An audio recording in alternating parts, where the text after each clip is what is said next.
আমি রাসূল সাল্লাল্লাহু আলাইহি ওয়াসাল্লাম আল্লাহর কোরআন দিয়ে যেভাবে রাষ্ট্র পরিচালনা করেছে আমি সেই রাজনীতির কথা বলবো। ওমর রাদিয়াল্লাহু তাআলা আনহু যেভাবে রাষ্ট্র পরিচালনা করেছে আমি সেই রাজনীতির কথা বলবো। আবু বকর রাদিয়াল্লাহু তাআলা আনহু যেই রাজনীতি দিয়ে যেভাবে কোরআন দিয়ে রাষ্ট্র পরিচালনা করেছে আমি সেই রাজনীতির কথা বলবো। বাংলাদেশের কোনো পচা রাজনীতির কথা বলতে চাই না, কথা বলেন ঠিক কি না? মুসলমান, আওয়াজ দিতে হবে। যেই মুহূর্তে আপনি আমি কোরআন শোনার জন্য এসেছি, আমার প্রিয় ভাইয়েরা, যেই জায়গার মধ্যে মুসলমান বসবাস করতেছে, মুসলমানদের উপর নির্যাতনের দৃষ্টি প্রলাপ চালাচ্ছে, এর কারণটা হচ্ছে গোটা পৃথিবীর মুসলমান যখন আমরা নীরবতা ভূমিকা পালন করতেছি, ইহুদি নাসরা খ্রিস্টান বৌদ্ধ যারা আছে মুসলমানদের উপর নির্যাতনের দৃষ্টি প্রলাপ চালাচ্ছে, কথা বলেন ঠিক কিনা? এই বাংলাদেশের প্রথম এক বক্তা টাকা ছাড়া বক্তা। কি ছাড়া বক্তা? টাকা ছাড়া বক্তা। আসলে এটাই বাস্তব। আমি মাহফিল করি, কোনো টাকা নেই না, প্রয়োজন হলে নিজের পকেটের 2 টাকা হলে এখানে শরিক হয়ে যাব, আমি কোনো টাকা নেব না। আমার প্রিয় ভাই, এটা হচ্ছে আমার একটা অঙ্গীকার। আমার প্রিয় ভাইরা, যে মুহূর্তে আপনি যদি একটি তাফসীর মাহফিল করেন, তাহলে একটা বক্তাকে যদি দাওয়াত দেন কত টাকা লাগে? ৭০,০০০। কন্টাক্ট করে কি করে না? 1 লক্ষ লাগে। আমার একটা ভাই, প্রিয় ভাই বলল যে এখানে এক বক্তা আসছিল, ৯০,০০০ টাকা নেছে। কত নেছে? ৯০,০০০। আপনি ফিলিস্তিনের দিকে তাকিয়ে দেখেন, যে শিশু বাচ্চাগুলো খিদার জ্বালায় মাটি খাচ্ছে, গাছের কাঁচা পাতাগুলো খাচ্ছে, কি পাথর পেটে বাঁধতেছে, আর বাংলাদেশের কি বক্তারা কি করতেছে? ৮০,০০০ টাকা ছাড়া কি করবে? মাহফিলে আসবে না। আমার তো মনে হয় ওই 8 বছরের একটি ফিলিস্তিনের শিশু বাচ্চার যে ঈমান আছে, বাংলাদেশের যে সমস্ত বক্তাগুলো কন্টাক্ট ধরে বক্তা ৭০,০০০ টাকা ছাড়া মাহফিলে আসবে না, ৮০,০০০ টাকা ছাড়া মাহফিলে আসবে না, 1 লক্ষ টাকা ছাড়া মাহফিলে আসবে না। আমার তো মনে হয় ওই 8 বছরের শিশু বাচ্চার যে ঈমান আছে, আর বাংলাদেশের যে সমস্ত কন্টাক্ট ধরে বক্তা ওই শিশু বাচ্চার মতো ঈমান নেই, কথা বলেন ঠিক কিনা? এই জন্য আমি উদ্যোগ নিয়েছি 100 বক্তা 1 পরিবার। আমি কোরআনের মাহফিল যত জায়গায় করতেছি, 1 টাকা নেই না। আল্লাহ তাআলা সূরাতুল ইয়াসিন এই জায়গায় বলছে, ইত্তাবিউ মান লা ইয়াসালুকুম আজরান ওয়া হুম মুহতাদুন। যারা হুজুর আছে, আপনার সূরা ইয়াসিনে যা দেখবেন, আল্লাহ তাআলা বলছে তার কথাগুলো অনুসরণ করো, তার কথা অনুকরণ করো, যারা টাকার বিনিময় ছাড়া কোরআন প্রচার করে। আর আপনি আমি কি করতেছি? ৭০,০০০ লাগবে, ৮০,০০০ লাগবে। ওকে যদি বলা হয় একটা কোরআন থেকে আয়াত দেখো, কয় না এটা হাদিয়া নেওয়ার জন্য, দোয়ার জন্য। বুঝতে পেরেছি, আপনাকে দোয়া দিয়েছি বিদায় আপনি যে কন্টাক্ট করবেন, এটা আসলে কি হক হবে? এই সমস্ত বক্তব্য দ্বারা মানুষ কখনোই হেদায়েত হতে পারে না। মানুষের এই দেখা যাচ্ছে, আজকে আমরা এখানে যতগুলো লোক আছে, একটা ভাইরাল বক্তা যদি 2 লাখ 2.5 লাখ টাকা দিয়ে নিয়ে আসা হয়তো, তাহলে আমার তো মনে হয় এরকম 10টা মাঠে জায়গা দিতে না, কথা বলেন ঠিক কিনা? কিন্তু যারা কন্টাক্ট করে আসে, এই সমস্ত মানুষের দ্বারা মানুষ আসবে, কিন্তু মানুষ কখনোই হেদায়েত পাবে না।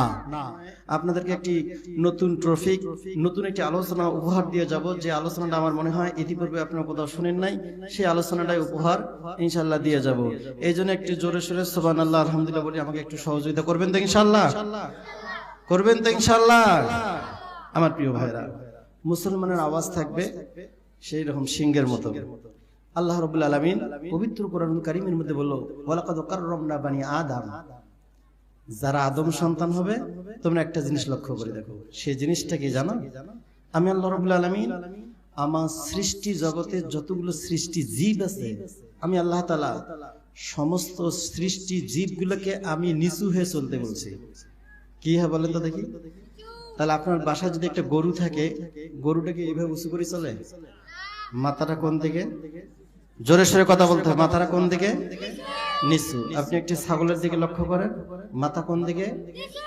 একটা ঘোড়ার দিকে লক্ষ্য করেন, বিড়ালের দিকে লক্ষ্য করেন, কুকুরের দিকে লক্ষ্য করেন।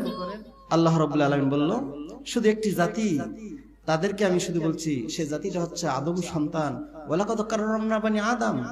আমি আল্লাহ তাআলা শুধু আদম সন্তানকেই বলে দিছি, তোমরা বুকের গোদাম খুলে মাথা উঁচু করে সামনে চলবে। সকলের সুবহানাল্লাহ। মুসলমান, আওয়াজ দিতে হবে। যেই মুহূর্তে আপনি আমি কোরআন শোনার জন্য এসেছি, আমার প্রিয় ভাইয়েরা, যেই জায়গার মধ্যে মুসলমান বসবাস করতেছে, মুসলমানদের উপর নির্যাতনের দৃষ্টি প্রলাপ চালাচ্ছে, এর কারণটা হচ্ছে গোটা পৃথিবীর মুসলমান যখন আমরা নীরবতা ভূমিকা পালন করতেছি, ইহুদি নাসরা খ্রিস্টান বৌদ্ধ যারা আছে মুসলমানদের উপর নির্যাতনের দৃষ্টি প্রলাপ চালাচ্ছে, কথা বলেন ঠিক কিনা? আল্লাহ রাব্বুল আলামিন বলে, ওয়ালাকাদ কাররামনা বানি আদম। আদম সন্তান তো তারাই বুকের গোদাম খুলে দিয়ে চলবে। আর আপনি আমি যদি একটা বিড়ালের ভূমিকা পালন করি, হবে? হবে কি? আমার প্রিয় ভাইরা, আপনারা কেউ ভাববেন না আসলে আমি রাজনীতিক কোন বক্তা। আমাকে কি দেখে মনে হয় যে এ রাজনৈতিক বক্তা? আসলে কোনো রাজনৈতিক কথা আমরা বলতে চাই না, আমরা আল্লাহর কোরআন থেকে কথা বলবো। কি থেকে কথা বলবো? শুনতে রাজি থাকবেন তো ইনশাআল্লাহ? আমার প্রিয় ভাইরা, তাহলে টক ঝাল মিষ্টি এর নাম টেস্টি। ইনশাআল্লাহ আজকের আলোচনা এটাই হবে, টক ঝাল মিষ্টি সব দিক দিয়ে একটু টাচ দিয়ে ইনশাআল্লাহ আমি চলে যাব। তাহলে এটা কোন কিতাব? না, এটা হলো আল্লাহর কিতাব। এটার নাম কি বলেন তো দেখি? কি এটার নাম? কোরআনের পক্ষে থাকতে রাজি আছেন তো ইনশাআল্লাহ?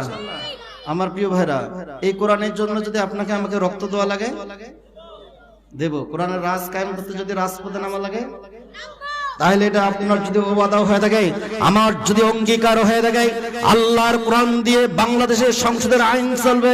এই জন্য যদি আপনাকে আমাকে যদি রক্ত দেওয়া লাগে, আমি হাফেজ মোহাম্মদ ইসমাইল হোসেন সিরাজি আমি নিয়াত করেছি, এই মাহফিলের ময়দানে যখন আমি নেমেছি, মায়ের মাথা হাত রেখে বলছি, মা যতদিন কোরআনের ময়দানে থাকবো, আল্লাহর কোরআনের রাজ যদি কায়েম করতে গিয়ে আমি হাফেজ ইসমাইলকে যদি ফাঁসির মঞ্চ বরণ করা লাগে, আমি ফাঁসির মঞ্চে যাওয়ার জন্য প্রস্তুত। আমাকে যদি রাজপথে রক্ত দেওয়া লাগে, আমি হাফেজ ইসমাইল হোসেন আমি রাজপথে রক্ত দেওয়ার জন্য প্রস্তুত। কারা কারা প্রস্তুত আছে? দু হাত তুলে আমার আল্লাহ তাআলাকে দেখান।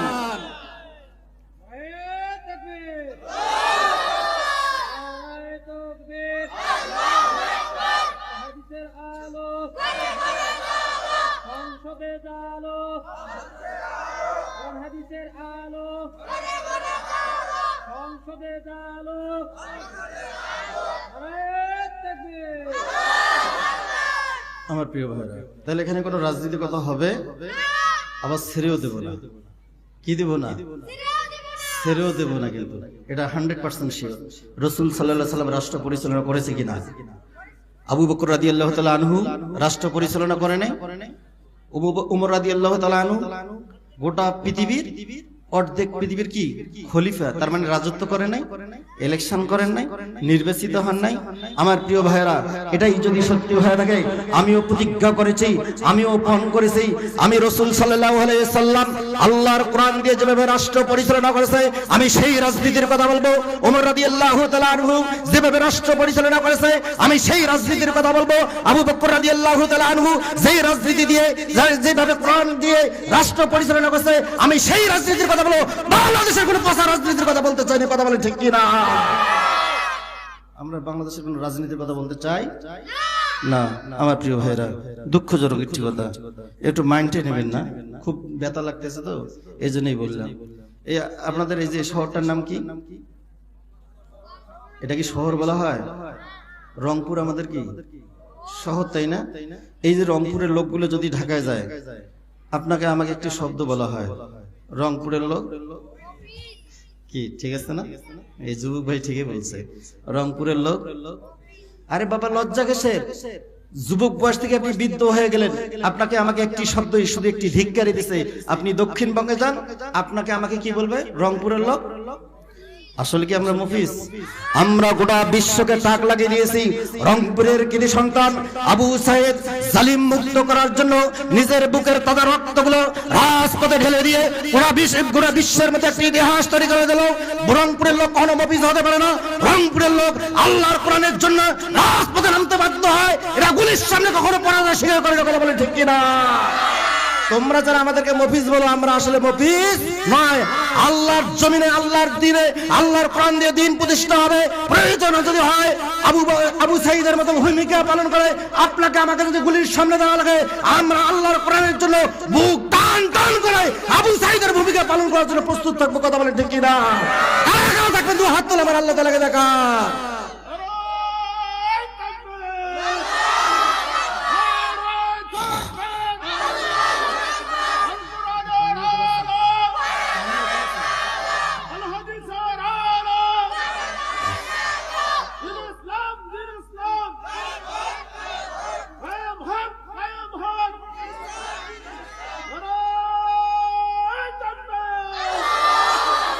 আল্লাহ রাব্বুল আলামিন বলল, এই জান্নাতের বাগানে এসে যখনই তুমি বসেছো, আমি আল্লাহ রাব্বুল আলামিন একটা নিষ্পাপ শিশু বাচ্চার মতো তোমাকে তৈরি করে দিয়েছি। সকলে সুবহানাল্লাহ। তার মানে আপনারা বললেন যে আপনারা গুনাহগার। আল্লাহ বলতেছে, না না, এই কথাটা কখনো সম্ভব নয়। শুধু যারা বাইরে ঘোরাফেরা করতেছে আর আপনারা যারা এখানে বসে আছেন, এই মানুষগুলো আর আপনাদের মধ্যে আসমান এবং জমিন পার্থক্য রয়েছে। কথা বলেন ঠিক কিনা? আল্লাহ তাআলা বললেন, ও আমার গোলামেরা, আসলে তোমরা কোনো গুনাহগার না। এই জান্নাতের বাগানের ওসিলায় আমি আল্লাহ রাব্বুল আলামিন তোমার জীবনের সমস্ত অপরাধগুলোকে ক্ষমা করে দিয়ে দিলাম। সকলে সুবহানাল্লাহ। আমার প্রিয় ভাইরা, যাই হোক, আর ভূমিকায় কথা নেব না ইনশাআল্লাহ।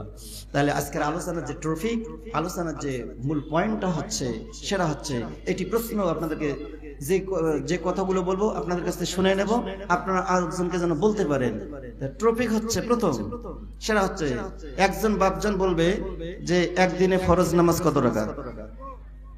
একদিনে ফরজ নামাজ কত রাকাত? কত রাকাত? 17 রাকাত। এটা কি ঠিক? একদিনে কত রাকাত? কিন্তু আমি হাফেজ ইসমাইল বললাম একদিনে 15 রাকাত নামাজ ফরজ। কয় রাকাত বলেন? প্রথম প্রশ্ন, আমি কোরআন থেকে দলিল দেব, প্রমাণ দিয়ে চলে যাব। একদিনে 19 রাকাত নামাজ ফরজ। কয় রাকাত? 19 রাকাত। একদিনে 11 রাকাত নামাজ ফরজ। কয় রাকাত? আমরা কোরআন থেকে সমাধান চাই, চাই কি চাই না? সব সমস্যার সমাধান দিতে পারে কেবলমাত্র, শুধুমাত্র, একমাত্র আমার আল্লাহর কোরআন। কথা বলেন ঠিক কিনা আমার প্রিয় ভাইরা? যাই হোক, কথাটাই আমরা শুরুতে সে মন আল্লাহ তাআলার শুকরিয়া আদায় করছি যে আল্লাহ তাআলা হাজার হাজার লক্ষ লক্ষ কোটি কোটি মানুষের মাঝ থেকে যেই মানুষগুলোকে জান্নাতে দেবে, যাদেরকে ভালো লেগেছে আল্লাহ রাব্বুল আলামিন তাদেরকেই শুধু এই জান্নাতের বাগানে এসে বসার তৌফিক দান করছে। এই জন্য আবার বলে আলহামদুলিল্লাহ।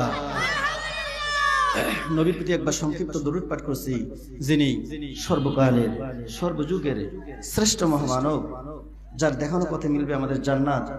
তিনি হচ্ছে আমাদের গুনাহগার উম্মতের কান্ডার, রহমতের ভান্ডার। তার প্রতি একবার আমরা সংক্ষিপ্ত দরুদ পাঠ করছি, কারণ এই জন্যই দরুদটা পাঠ করছি, পড়তেই হবে প্রতিটা মানুষকে। সেটা হচ্ছে আমরা পেয়েছি মহাবিশ্বের বিস্ময় পবিত্র আল কোরআন। কারণ আল্লাহ রাব্বুল আলামিন যতগুলো কিতাব এই পৃথিবীর জমিনে প্রেরণ করেছে, আল্লাহ তাআলা কোনো কিতাবটাকে শ্রেষ্ঠ কিতাব বলে নাই, শুধু একটি কিতাবকে শ্রেষ্ঠ বলছে, সেটার নামই হচ্ছে, সেটার নাম কি বলেন তো দেখি? আল কোরআন। সাইদে ভাইয়ের মা, ও মুগদু ভাইয়ের মা, ফয়সাল ভাইয়ের মা, নাহিদ ভাইয়ের মা। সাইদে ভাইয়ের মা, ও মুগদু ভাইয়ের মা, মাহফুজ ভাইয়ের মা, নাহিদ ভাইয়ের মা। তোমরা বড় ভাগ্যবতী, আল্লে ধরায় দিনের জ্যোতি, সালাম জানাই তোমাদের মা।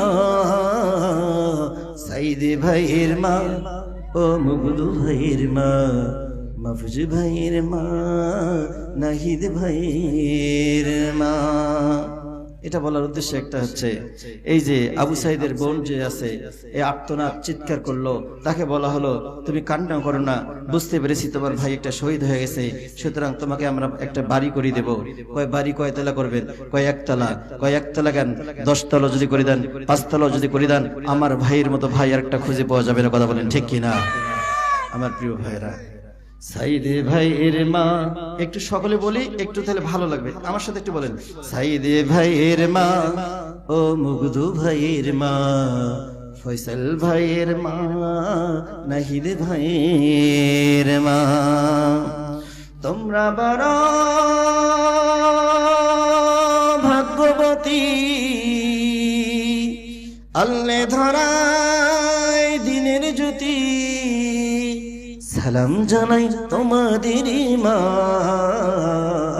সাইদে ভাইয়ের মা, ও মুগদু ভাইয়ের মা, ফয়সাল ভাইয়ের মা, মাহফুজ ভাইয়ের মা। কেউ হারিয়ে ছেলে, কেউ হারিয়ে মেয়ে, কেউ হারিয়ে খেলার সাথী নিশ্চয়ই ধরায়। তাদের স্মৃতি পড়লে মনে কেঁদে কেঁদে গুমরে মরে, বুক ভেঙে যায় কান্না ফুরায় না মা। বুক ভেঙে যায় কান্না ফুরায় না মা, সাইদে ভাইয়ের মা ও মুগ্ধ ভাইয়ের মা, ফসল ভাইয়ের মা, মাহফুজ ভাইয়ের মা। কথা বলেন ঠিক কিনা? আমার ভাইয়েরা, আমার আল্লাহ রাব্বুল আলামিন এই মুহূর্তে আপনাদের জন্য একটি সুখবর, একটি মেসেজ দিয়ে দিল। সেই মেসেজটা হচ্ছে, ও আমার গোলামেরা, ও আমার বান্দারা, একটি শব্দ ভালো করে যেন, এই শব্দটা হচ্ছে আজকে যারা কোরআন শোনার জন্য আসলো, কোরআন বোঝার জন্য আসলো, আপনাদের এত পরিমাণ যে আল্লাহ রাব্বুল আলামিন মর্যাদা দিয়েছে, আপনি আমি যদি বুঝতাম, আমার তো মনে হয় এই দুনিয়ার একজন এমপি, দুনিয়ার একজন মন্ত্রী, দুনিয়ার একজন রাজা, দুনিয়ার একজন বাদশাহ, তার সাথে লক্ষ কোটি গুণে আল্লাহ রাব্বুল আলামিন বলল, যারা কোরআনের আলোচনা শোনার জন্য আসে, কোরআনের আলোচনা বোঝার জন্য আসে, এই হাজার হাজার মন্ত্রীর চেয়ে শ্রেষ্ঠ মর্যাদা আমি আল্লাহ রাব্বুল আলামিন এই বান্দাদেরকে দিয়ে দিলাম। সকলে বলি সুবহানাল্লাহ।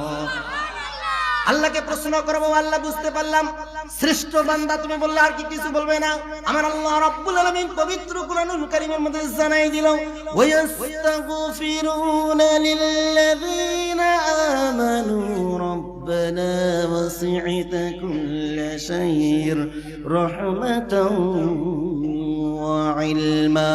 ও আমার গোলামেরা, তোমরা কি জানো আজকে যারা কোরআন শোনার জন্য আসলে, কোরআন বোঝানোর জন্য আসলে, আমার কাছে আসমানের যতগুলো ফেরেশতা আছে আমার কাছে ফরিয়াদ জানাচ্ছে, ও আল্লাহ তুমি তাকিয়ে দেখো, আজকে গভীর রাত্রি হচ্ছে, তোমার পাগল বান্দাগুলো কোরআন শোনার জন্য একটি জান্নাতের সামিয়ানে এসে বসেছে।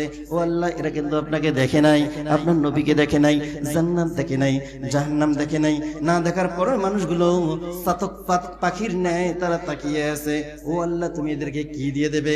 ও আল্লাহ, আমরা দোয়া করতেছি, যে মানুষগুলো আজকে এই জান্নাতের বাগানে এসে বসলো, এই মানুষগুলোর গুনাহ মাফ না করে আল্লাহ তুমি যতক্ষণ পর্যন্ত এদের জীবনের সমস্ত গুনাহ মাফ করবে না, আমরা ফেরেশতারা প্রয়োজন হলে হরতাল করব, প্রয়োজন হলে মিটিং করব, প্রয়োজন হলে মিছিল করব। যেই সমস্ত বান্দাগুলো কোরআন শোনার জন্য আসলো, তাদের জীবনের সমস্ত গুনাহ যতক্ষণ তুমি আল্লাহ মাফ করে দেবে না, আমরা ফেরেশতারাও ততক্ষণ মুনাজাত করা ছেড়ে দেব না। সকলে বলি সুবহানাল্লাহ। আমার ভাইয়েরা, আল্লাহর নবী, বিশ্ব নবী জনাবে মুহাম্মদ রাসূলুল্লাহ সাল্লাল্লাহু আলাইহি ওয়াসাল্লাম তিনি তার পবিত্র জবানে জানাই দিল, ওয়া ইন্নাল আলিমা ফালইস্তাগফিরু লাহু মান ফিস সামাওয়াতি ওয়া মান ফিল আরদ। আমার প্রিয় ভাইয়েরা, আল্লাহর নবী, বিশ্ব নবী জনাবে মুহাম্মদ রাসূলুল্লাহ সাল্লাল্লাহু আলাইহি ওয়াসাল্লাম বলল, ও আমার উম্মতেরা, ও আমার গোলাম, ও আমার মাহবুব বান্দাগুলো, ও আমার উম্মতরা, তোমরা কি জানো আজকে যেখানে তোমরা কোরআন শোনার জন্য আসলে, এই মানুষগুলো যে কোরআন শোনার জন্য আসলো, কোরআন বুঝার জন্য আসলো, আল্লাহ রাব্বুল আলামিনের সৃষ্টি জগতের যতগুলো সৃষ্টি প্রাণীগুলো আছে না কেন, গর্তের পিপিলিকা থেকে শুরু করে নিয়ে বন জঙ্গলের পশু পাখিগুলো আপনার জন্য আমার জন্য আজকে আল্লাহর কাছে দুই হাত তুলে ফরিয়াদ জানাচ্ছে। সকলে বলি সুবহানাল্লাহ। আমার প্রিয় ভাইরা, একটু জিকির করি, লা ইলাহা ইল্লাল্লাহ। ফাঁকা জায়গাগুলো একটু পূরণ করে নেই, লা ইলাহা। যে সমস্ত ভাইরা রাস্তায় দাঁড়িয়েছেন, আমার প্রিয় ভাইরা, এই মাহফিলটা কিছুক্ষণের মধ্যে শেষ হয়ে যাবে, কিন্তু আপনি একটি সুবর্ণ সুযোগ হারিয়ে ফেলতেছেন। যে জায়গায় আসলে আপনার গুনাহ মাফ হয়ে যাবে, আপনার বাবা মার জীবনের গুনাহ আল্লাহ রাব্বুল আলামিন মাফ করে দেবে। সকলে সুবহানাল্লাহ। আমার প্রিয় ভাইরা, আপনার বাবা যদি মারা যায়, আমার বাবা যদি মারা যায়, আমরা অনেকে এই যে 7 দিনে কি যেন করা হয়, এবার 40-এ করা হয়, এরকম আছে কি রীতি আছে না? আপনাদের এদিকে আছে? আল্লাহ রাব্বুল আলামিন বলল যে তুমি এই তোমার বাবা মারা গেলে তার গুনাহ মাফের জন্য যদি 1000, 2000, 100,000 লোককে যদি আসে খাওয়াও, এবং যদি 100টা গরু কুরবানি করে যদি খাওয়াও, এখানে কোনো ফায়দা নাই। কারণ তাহলে ফায়দাটা কোন জায়গায়? তোমার বাবা মা যখন বেঁচে থাকবে তখন তার কি করতে হবে? খেদমত করতে হবে। আর এমন যুবকও আছে যে বাবা মা বেঁচে আছে, কি অবস্থা আছে, কি খাইলো এটাও খবর নেয় না, কিন্তু যখন মারা যায় তখন কি গ্রামের লোক খারাপ বলবে, এই জন্য কি করে? গরু জবাই করি মানুষকে খাওয়া দাওয়ার আয়োজন করে। কথা বলেন ঠিক কিনা? আমার প্রিয় ভাইরা, কথা বলেন ঠিক কিনা? জিন্দা থাকতে এক মুঠো ভাত, জিন্দা থাকতে এক মুঠো ভাত দেওনি মা বাবার মুখে, মরলে পরে খাওয়াও পাড়ার লোক ডেকে। ও ভাই, মরলে পরে খাওয়াও পাড়ার লোক ডেকে। কথা বলেন ঠিক কিনা? জিন্দা থাকতে এক মুঠো ভাত, জিন্দা থাকতে এক মুঠো ভাত দেওনি মা বাবার মুখে, মরলে পরে খাওয়াও পাড়ার লোক ডেকে। ও ভাই, মরলে পরে খাওয়াও পাড়ার লোক ডেকে। কথা বলেন ঠিক কিনা? আল্লাহ তাআলা বললাম এইরকম একটা লোক না, দুইটা লোক না, হাজার হাজার লোককে তুমি যদি 100টা গরু কোরবানি করে খাও, এখানে কোনো ফায়দা নাই, এখানে কোনো সওয়াব নাই। আর আজকে এই জান্নাতের বাগানে এসে যদি তুমি বসতে পারো, আমি আল্লাহ রাব্বুল আলামিন গ্যারান্টি দিয়ে দিলাম, আমি আল্লাহ তাআলা তোমার জীবনের গুনাহ মাফ করে দিলাম, তোমার বাবা মার জীবনের গুনাহ মাফ করে দিলাম। আর এই জান্নাতের বাগানের আশেপাশে যতগুলো কবর আছে, আমি আল্লাহ রাব্বুল আলামিন এই জান্নাতের বাগানের ওসিলায় আমি আল্লাহ তাআলা এই কবরবাসীগুলোর জন্য 40 দিনের জন্য আমি আল্লাহ তাআলা আযাব বন্ধ করে দিয়ে দিলাম। সকলে জোরে সরে বলেন না সুবহানাল্লাহ। এই জন্য যেই সমস্ত যুবক ভাইরা এখনো রাস্তা দাঁড়িয়ে আছেন, আমি আপনাদের অনুরোধ করতেছি আপনারা মাহফিলের দিকে চলে আসুন। আমার ভাইরা, আচ্ছা বলেন তো দেখি আসমান কয়টা? বলেন তো দেখি আসমান কয়টা? আসমানের যদি আপনাকে আমাকে যদি কেউ জিজ্ঞাসা করে, ও হুজুর বলেন তো দেখি, আপনি বললেন আসমান 7টা, তা 7টা আসমানের নামটা কি? আমরা তখনই শেষ নামের মুসলমান। কথা বলেন ঠিক কিনা? যদি আজকে নামের মুসলমান না হইতো, আমার তো মনে হয় যে জায়গায় এই প্যান্ডেলটা তৈরি করা হয়েছে, এখানে যতগুলো বাড়ি আছে, কোনো মুসলমান আজকে বাসায় বসে থাকতে পারতো না। কথা বলেন ঠিক কিনা? কেমন মুসলমান তুমি একটু ভাবো না, কেমন তোমার ঈমান একটু ভাবো না।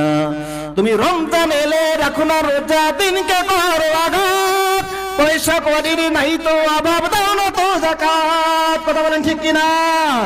তুমি রমজান এলে রাখো না রোজা, দিনকে করো আঘাত, পয়সা করির নাই তো অভাব, দাও না তো যাকাত। কথা বলেন ঠিক কিনা? আমার প্রিয় ভাইরা, আল্লাহ রাব্বুল আলামিন বলল, তুমি যদি মুসলমানের দাবি করো, তাহলে অবশ্যই অবশ্যই আজকে এই জান্নাতের বাগান আছে, এই জান্নাতের বাগান ছেড়ে কোনো মুসলমান আজকে বাসায় বসে থাকতে পারে না। আমার আল্লাহ রাব্বুল আলামিন বলল, আতা'মুরুনান নাস বিল বিররি ওয়া তানসাউনা আনফুসাকুম ওয়া তাতুলুনাল কিতাবা আফালা তাকিলুন। সকলে বলছি আল্লাহু আকবার। আল্লাহ তাআলা বলল, ও আমার ইমানদাররা, ও আমার মুসলমান, ও আমার গোলামেরা, তোমরা একটি শব্দ ভালো করে জানো, তোমরা যারা কোরআন শোনার জন্য আসলে আর যারা কোরআন শোনার জন্য আসলে না, এই মানুষগুলো কোশ্চিন কালে এক হতে পারে না। কথা বলেন ঠিক কিনা? আল্লাহ তাআলা বলল, আতা'মুরুনান নাস বিল বিররি ওয়া তানসাউনা আনফুসাকুম ওয়া আনতুম তাতলুনাল কিতাবা ফালা তাকিলুন। আমার আল্লাহ রাব্বুল আলামিন এই মুহূর্তে জানাই দিল, যে মানুষগুলো কোরআন শুনতে আসলো না, তাদেরকে যদি জিজ্ঞাসা করে, ভাই তুমি কি মুসলমান? সে এক বাক্যে বলে আমি মুসলমান। কয় কেমন করে মুসলমান? কয় আমি কিন্তু নামাজ না পড়তে পারি, কিন্তু আমার ঈমানটা ঠিক আছে। কথা বলেন ঠিক কিনা? আল্লাহ তাআলা বলল, আতা'মুরুনান নাস বিল বিররি ওয়া তানসাউনা আনফুসাকুম ওয়া আনতুম তাতলুনাল কিতাব। আল্লাহ রাব্বুল আলামিন বলল, এই মানুষগুলো শুধু কিতাবের কিছু অংশ মানে আর কিছু অংশ মানে না। আল্লাহকে প্রশ্ন করি, আল্লাহ আসলে কিতাবের কোন অংশটা মানে? আমার আল্লাহ রাব্বুল আলামিন বলল, এরা কিতাবের ওই অংশটা মানে যদি ঈদের দিন শুরু হয়ে যায়, সকাল সকাল তারা ঈদগাহে যায়। কথা বলেন ঠিক কিনা? শুধু কি ঈদগাহে যায় আমার প্রিয় ভাইয়েরা, শুক্রবার নামাজে যায়। আবার দেখা যায় যদি বাবা মা মারা যায়, সাদা একটি পাঞ্জাবি পরে টুপি মাথায় দিয়ে বাবার জানাজায় যে দাঁড়িয়ে যায়। কথা বলেন ঠিক কিনা? এই সম্পর্কে আমার আল্লাহ রাব্বুল আলামিন বলল, আতা'মুরুনান নাস বিল বিররি ওয়া তানসাউনা আনফুসাকুম ওয়া আনতুম তাতলুনাল কিতাবা আফালা তাকিলুন। জোরে জোরে বলি না আল্লাহু আকবার। আল্লাহ রাব্বুল আলামিন বলল, আল্লাহকে আমরা যদি বলি, আল্লাহ আমরা যে কষ্ট করে মাটিতে বসে কোরআন শুনতেছি, আর যারা কোরআন শুনতেছে না এরাও তো মুসলমান দাবি করে। আমার আল্লাহ রাব্বুল আলামিন বলল, তোমার শান, তোমার মর্যাদা আসমান এবং জমিনের মধ্যে যদি ভরপুর করে দেয়, শেষ হবে না আমার প্রিয় ভাইয়েরা। আল্লাহ রাব্বুল আলামিন পবিত্র কোরআনুল কারীমের মধ্যে জানাই দিল, লা ইয়াস্তাওয়ি আসহাবুন নারি ওয়া আসহাবুল জান্নাহ।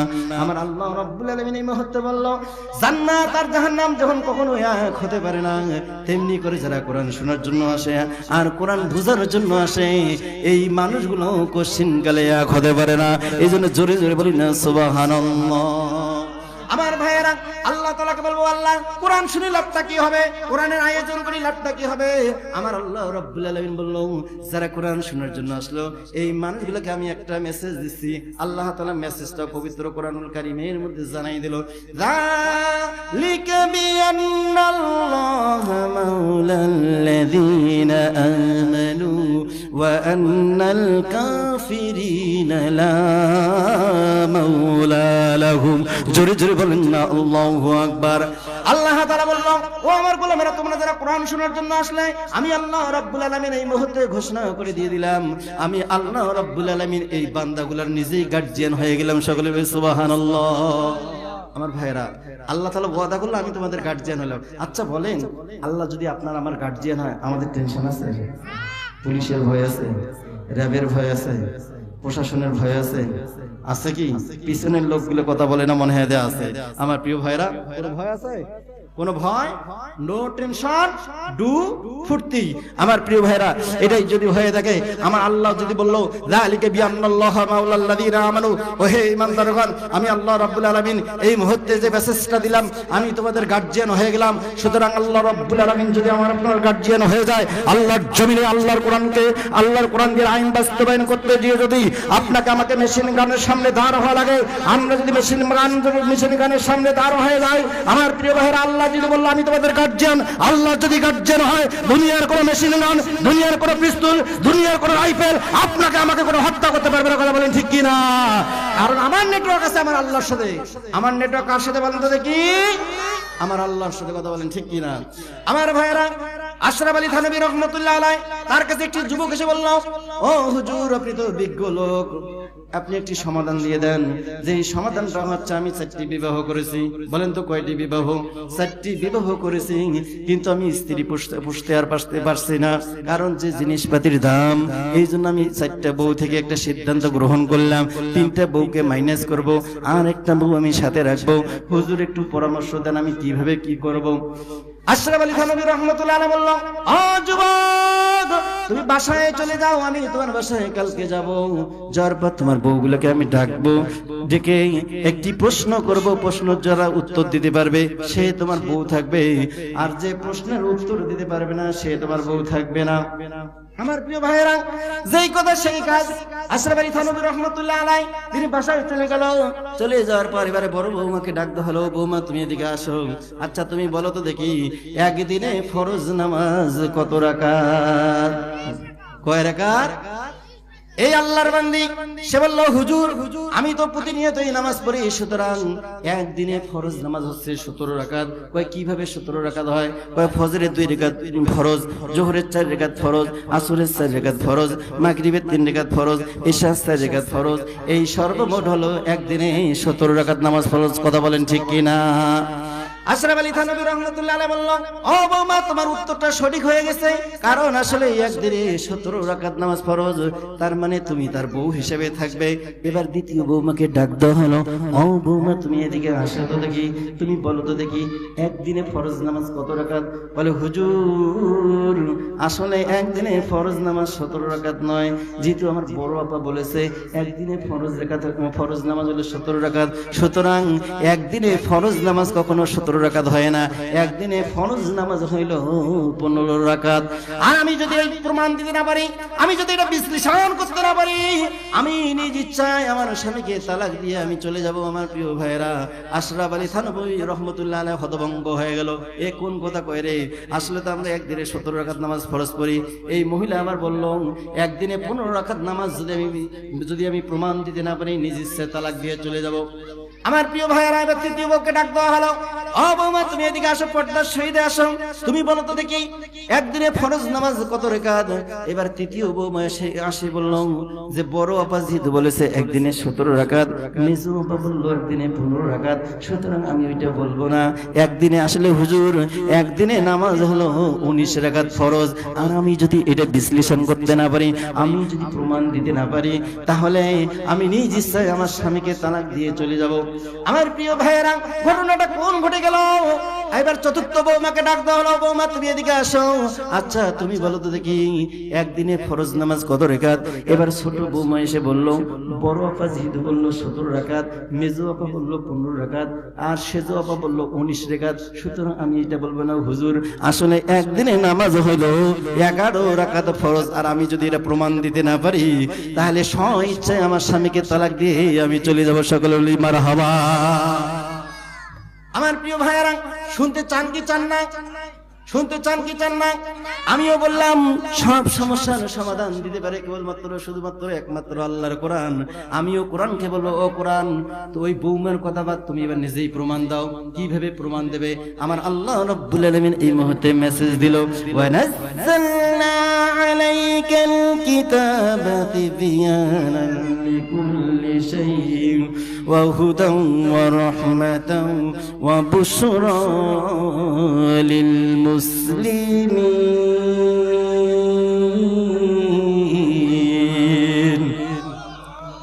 আল্লাহ তাআলা বলল, এই এমন একটি কিতাব, মহাবিশ্বের বিস্ময়। এই কোরআনটাকে যদি তোমরা রান্নাঘর থেকে শুরু করে নিয়ে, রাষ্ট্র ভবন থেকে শুরু করে নিয়ে, সমাজনীতি, রাজনীতি, স্বরাষ্ট্রনীতি, পররাষ্ট্রনীতি, যতগুলো নীতি আছে, তুমি তোমার জমি কিভাবে বন্টন করবে, তোমার পরিবার কিভাবে চালাবে, সব সমস্যার সমাধান আমি আল্লাহ রাব্বুল আলামিন যে বুকটার মধ্যে দিয়ে দিয়েছি, এই বুকটা কেউ পরিবর্তন করতে পারবে না। আমার প্রিয় ভাইয়েরা, সব সমস্যার সমাধান দিতে পারে কেবলমাত্র শুধুমাত্র আমার আল্লাহর কোরআন। কথা বলেন ঠিক কিনা? সমাধান, ও সমাধান চাও যদি জীবনে মরণে, ফিরে যাও খুঁজে নাও চোখ রাখো কোরআনে। সমাধান, ও সমাধান চাও যদি, এটা কি পানি? সমাধান চাও যদি জীবনে মরণে, ফিরে যাও খুঁজে নাও চোখ রাখো কোরআনে। সমাধান, সমাধান চান কি চান না? আমার প্রিয় ভাইয়েরা, তাহলে আপনারা শুরুতেই বলেছিলাম আসমান হলো 7টা। বলুন তো দেখি কয়টা? আসমান হলো 7টা। এবার আল্লাহকে বলি, আল্লাহ আসমান যদি 7টা হয়ে যায়, আমাদের এই ভাইগুলো আসলে জানে না প্রথম আসমানের নামটা কি। আমার আল্লাহ রাব্বুল আলামিন এই মুহূর্তে জানাই দিল, প্রথম আসমানের নামটা আমি দিলাম রকিয়া। কি নাম বলেন তো দেখি? রকিয়া। আপনি আমি যদি কোন আসমানের নিচে বসবাস করছি, এটা জানার দরকার আছে কিনা ভাই আমার? বলেন তো দেখি, জানার দরকার আছে কিনা? 7টা যদি আসমান হয়ে থাকে, তাহলে আপনাকে যদি কেউ প্রশ্ন করে, ও হুজুর, ও ভাই, আপনি কোন আসমানের নিচে বসবাস করেন, আপনি তো একবারে থ হয়ে যাবেন, আমি তো জানি না। হুজুররাই শুধু জানে। আমার প্রিয় ভাইয়েরা, আমার আল্লাহ বলল, ও আমার গোলামেরা, আজকে হাফেজ মাওলানা মোহাম্মদ ইসমাইল হোসেন সিরাজি আসমানগুলোর নাম বলে দিবে তোমাদেরকে, কোনো টেনশনের কোনো কারণ নাই। আমার প্রিয় ভাইয়েরা, প্রথম আসমানের নামটা হচ্ছে রকিয়া। আল্লাহ রাব্বুল আলামিন বলল, এই আসমানটাকে আমি আল্লাহ রাব্বুল আলামিন দুধের চেয়ে সাদা পদার্থ দিয়ে তৈরি করছি। সকলে বলি সুবহানাল্লাহ। তার মানে আপনি আমি যদি আজকে আকাশের দিকে তাকাই, আকাশের রংটা কিরকম? দুধের চেয়ে সাদা। আমার আল্লাহ বলল, আমি আল্লাহ রাব্বুল আলামিন দুধের চেয়ে সাদা পদার্থ দিয়ে আমি আল্লাহ রাব্বুল আলামিন প্রথম আসমানটা তৈরি করছি। জোরে জোরে বলেন সুবহানাল্লাহ। তার মানে আপনি আমি আজকে বুঝতে পারলাম আপনি আমি কোন আসমানের নিচে বসবাস করতেছি। তার মানে আমরা প্রথম আসমানে রয়েছি। কোন আসমানে বলেন তো দেখি? প্রথম আসমানে রয়েছি। আমার প্রিয় ভাইরা, তাহলে প্রথম আসমানের নামটা হলো রকিয়া। বলেন তো কি? রকিয়া। আমার আল্লাহ রাব্বুল আলামিন জানাই দিল, আমি আল্লাহ তাআলা দ্বিতীয় আসমানটার নাম দিলাম। ও আমার গোলামেরা, ও আমার বান্দারা, দ্বিতীয় আসমানটার নাম আমি আল্লাহ রাব্বুল আলামিন দিয়ে দিলাম। সেটার নাম হচ্ছে ফাইদুন। এই ফাইদুন আল্লাহ তাআলাকে বলবো, আল্লাহ এই মানুষরা, এই বুড়িহাটের ভাইয়েরা, এরা জানতে চাচ্ছে তুমি দ্বিতীয় আসমানটা কি দিয়ে তৈরি করছো। আমার আল্লাহ রাব্বুল আলামিন এই মুহূর্তে জানাই দিল, আমি আল্লাহ তাআলা দ্বিতীয় আসমানটা তৈরি করছি লোহা দিয়ে। সকলে বলি সুবহানাল্লাহ। কি দিয়ে তৈরি করছে? লোহা দিয়ে। আমার প্রিয় ভাইরা, আমি কিন্তু বলছি আসলে যে ওয়াজটা করব এটা আপনারা কোথাও শোনেন নাই, নতুন একটি ওয়াজ আপনাদের উপহার দিয়ে চলে যাব। তাহলে দ্বিতীয় আসমানটা কি দিয়ে তৈরি করলো? লোহা দিয়ে তৈরি করলো। আমার আল্লাহ রাব্বুল আলামিন বলল, ও আমার গোলামেরা, ভয় পেও না, আতঙ্ক হয়ে যেও না, টেনশন করিও না, চিন্তা করিও না। আমি আল্লাহ রাব্বুল আলামিন তৃতীয় আসমানটার নাম দিয়ে দিলাম সুন্দর একটি নাম। আমার আল্লাহ রাব্বুল আলামিন বলল, দ্বিতীয় আসমানটার নাম আমি আল্লাহ তাআলা জানাই দিলাম মালাকুত। আর আমি আল্লাহ রাব্বুল আলামিন এই আসমানটাকে আমি আল্লাহ তাআলা লোহা দিয়ে তৈরি করি নাই, আমি আল্লাহ রাব্বুল আলামিন এই আসমানটাকে তৈরি করছি তামা দিয়ে। সকলে বলি সুবহানাল্লাহ। আমার প্রিয় ভাইরা, প্রথম আসমানটা আমার আল্লাহ রাব্বুল আলামিন দুধের চেয়ে সাদা পদার্থ দিয়ে তৈরি করলো। দ্বিতীয় আসমানটা আমার আল্লাহ রাব্বুল আলামিন তৈরি করলো তামা দিয়ে, না লোহা দিয়ে। তৃতীয় আসমানটা আল্লাহ তাআলা তৈরি করলো কি দিয়ে বলেন তো দেখি? তামা দিয়ে। আমার আল্লাহ রাব্বুল আলামিন বলল, টেনশন করিও না, কোনো টেনশনের কারণ নাই। আমি আল্লাহ রাব্বুল আলামিন চতুর্থ আসমানটার নাম দিলাম জহিরা। আর আমি আল্লাহ রাব্বুল আলামিন এই চতুর্থ আসমানটা আমি তৈরি করছি, সেটা হলো সোনা দিয়ে। সকল ভাই সুবহানাল্লাহ। সোনা দিয়ে না আমার প্রিয় ভাইয়েরা, আল্লাহ তাআলা বলল সোনার যেহেতু দাম বেশি, এই জন্য আমি আল্লাহ রাব্বুল আলামিন জানাই দিলাম আসলে স্বর্ণ না, আমি আল্লাহ রাব্বুল আলামিন চতুর্থ আসমানটা তৈরি করেছি রূপা দিয়ে। কি দিয়ে বলেন তো দেখি? রূপা দিয়ে আল্লাহ রাব্বুল আলামিন চতুর্থ আসমানটা তৈরি করছে। এবার প্রিয় ভাইয়েরা, আমার আল্লাহ রাব্বুল আলামিন এই মুহূর্তে জানাই দিল, যে জিনিসটা জানাই দিল, আমি আল্লাহ তাআলা পঞ্চম আসমানটা যে তৈরি করছি এর নামটা দিলাম মুজাইনা। বলেন তো কি? মুজাইনা। আমি আল্লাহ রাব্বুল আলামিন এই আসমানটা তৈরি করছি সোনা দিয়ে। সকলে বলি সুবহানাল্লাহ। কি দিয়ে তৈরি করছে বলেন তো দেখি? সোনা দিয়ে। আমার ভাইয়েরা, আল্লাহ তাআলাকে প্রশ্ন করে, আল্লাহ স্বর্ণ দিয়ে তুমি আসমান তৈরি করলে, এর কারণটা কি? আমার আল্লাহ বলল, টেনশন করিও না, আমি আল্লাহ রাব্বুল আলামিন ষষ্ঠ আসমানটার নাম দিলাম খলিসা। আর এই আসমানটা আমি আল্লাহ রাব্বুল আলামিন হীরা মানিক মুক্তা দিয়ে তৈরি করেছি। সকলে বলি সুবহানাল্লাহ। আমার ভাইয়েরা, আমার আল্লাহ রাব্বুল আলামিন বলল, টেনশন করিও না, চিন্তা করিও না, আমি আল্লাহ রাব্বুল আলামিন সপ্তম আসমানটা যে তৈরি করছি, সপ্তম আসমানটার নাম আমি দিলাম লাবিবা। আর এই আসমানটা আমি আল্লাহ রাব্বুল আলামিন তৈরি করছি সোনা দিয়ে নয়, রূপা দিয়ে নয়, হীরা মানিক মুক্তা দিয়ে নয়, এর চেয়ে দামি যে পদার্থটা আমি আল্লাহ রাব্বুল আলামিন লাল ইয়াকুত পাথর দিয়ে সপ্তম আসমানটা তৈরি করছি। জোরে জোরে বলেন না সুবহানাল্লাহ। আমার ভাইয়েরা, প্রথম আসমান আল্লাহ রাব্বুল আলামিন তৈরি করলো কি দিয়ে? দুধের চেয়ে সাদা দিয়ে। দ্বিতীয় আসমানটা তৈরি করলো লোহা দিয়া। এবার আমাদের তো একটু হিংসা হয়, আমরা আল্লাহকে বলি, ও আল্লাহ, লোহার যে দাম 120 টাকা কেজি, কিন্তু আমাদের আসমানটা যদি দুধের চেয়ে সাদা দিয়ে না তৈরি করি, যদি লোহা দিয়ে তৈরি করতে, তাহলে তো আমরা লোহা পাইতাম। এবার আল্লাহকে বলি, আল্লাহ তুমি তো আমাদেরকে ঠগাইলে, আমাদের আসমানটা যদি তামা দিয়ে তৈরি করতে, যদি রূপা দিয়ে তৈরি করতে, যদি সোনা দিয়ে তৈরি করতে, হীরা মানিক মুক্তা দিয়ে যদি তৈরি করতে, কতই না ভালো হইতো। কথা বলেন ঠিক কিনা? আল্লাহকে নালিশ জানে, আল্লাহকে আবার বিচার দেয়, আল্লাহ তুমি এটা কেমন অবিচার করলে আমাদের সাথে? আমাদের আসমানটা তুমি তৈরি করলে দুধের চেয়ে সাদা দিয়ে। আমার আল্লাহ রাব্বুল আলামিন বলল, ও আমার গোলামেরা, টেনশন করিও না, কারণ আমি আল্লাহ রাব্বুল আলামিন যদি স্বর্ণ দিয়ে আসমান তোমাদেরকে তৈরি করে দিতাম, আর তোমরা কোনোদিন স্বর্ণ পেতে না। যদি তামা দিয়ে দিতাম, তামা পেতে না। হীরা মানিক মুক্তা কখনো খুঁজে পাইতে না, আসমানে তোমরা যাইতে পারতে না। এই জন্য আমি আল্লাহ রাব্বুল আলামিন মাটির নিচে সমস্ত খনিগুলা দিয়ে দিয়েছি। সকল বলে সুবহানাল্লাহ। তাহলে মাটির নিচে দেখেন তো আপনি, স্বর্ণের খনি পাওয়া যায় কিনা আমার প্রিয় ভাইয়েরা? লোহার খনি, হীরা মানিক মুক্তা খনি। আমার আল্লাহ রাব্বুল আলামিন আপনাকে আমাকে ভালোবাসে, শেষ নবীর উম্মতগুলোকে ভালোবাসে বিদায় আল্লাহ তাআলা বলল, আমি মাটির নিচে সমস্ত খনিগুলা দিয়েছি। সকল বলে সুবহানাল্লাহ। আমার প্রিয় ভাইরা, আমি সৌদিতে গেলাম, সৌদিতে স্বর্ণের খনি। কিসের খনি? স্বর্ণের খনি। আমার প্রিয় ভাইরা, প্রতিটা দেশে, আমাদের দেশে কি খনি নাই? আছে না খনি? আছে। প্রতিটা রাষ্ট্রে আল্লাহ রাব্বুল আলামিন খনির মজবুত করে রেখেছে। তবে আপনি দেখেন, সৌদি আরবে স্বর্ণের খনি বাইর হলো, আফগানিস্তানে হীরা মানিক মুক্তা পাচ্ছে, বিভিন্ন দেশে বিভিন্ন খনি পাচ্ছে, আর আমাদের দেশে খনি যেটা পাচ্ছে সেটার নাম হচ্ছে চোরের খনি। কথা বলেন ঠিক কিনা? হ্যাঁ মুসলমান, কথা বলেন ঠিক কিনা? ওটা বাংলাদেশ আল্লাহ রাব্বুল আলামিন বললো, মাটির নিচে তোমাকে আমি স্বর্ণের খনি দিলাম, হীরার খনি দিলাম, লোহার খনি দিলাম, রূপা আমার যেগুলো আছে সবগুলো খনি আমি আল্লাহ রাব্বুল আলামিন তোমাদেরকে দিলাম। কিন্তু আমরা যেটা পেয়েছি, আমরা বাংলাদেশের মধ্যে পেয়েছি, সেটা হচ্ছে চোরের খনি। কথা বলেন ঠিক কিনা? আর আমরা দেখেছি বিগত সালগুলোতে, আমরা গেছি, আমাদের বুঝার কোনো বাকি নাই। একটা চৌকিদারের বাসায় দেখবেন খাটের নিচে সয়াবিন তেলের বোতল, কথা বলেন ঠিক কিনা? হ্যাঁ মুসলমান, কথা বলেন ঠিক কিনা? আজকে আমরা না খেয়ে মরি,